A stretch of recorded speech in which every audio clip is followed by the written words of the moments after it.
बे झाला का तोडून? हो झाला का, पण हे कच्चेच आहेत. कच्चे तर तुला घरीच सांगलो मी कच्चे आहेत म्हणून. एक तर आपल्या मामाच्या लग्नाला गेलास ना, इकडे आणलास मला. मी का आलं जाऊ आपल्या मामाच्या आलं जाऊ लग्नात? तर तुझ्या सगळा मामा हो का माझा हो?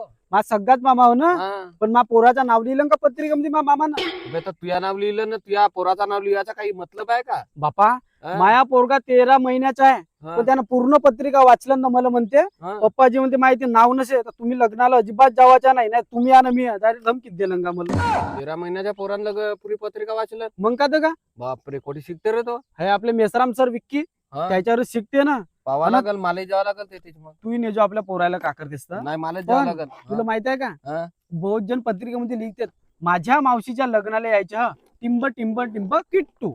ठीक आहे, हो. माझ्या मामाच्या लग्नाला यायचं ह टिंब टिंब टिंब पिंट्या. हा.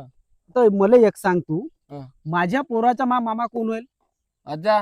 आजा होईल ना. हो. तर मामाजी लिहायला पाहिजे होता ना का माझ्या आजोबाच्या लग्नाला यायचं ह टिंब टिंब टिंब कानबरीचा फुल लिहायला पाहिजे होता ना. तुझा पोरगा. मग असं लिहिलं का नाही लिहिलं म्हणूनच तर मला राग आला. आता डबल पत्रिका छाप म्हणलं तर मामाला आपल्या. हो तेवढं पैसे खर्च करल का करायचं लग्न झाल्यावर.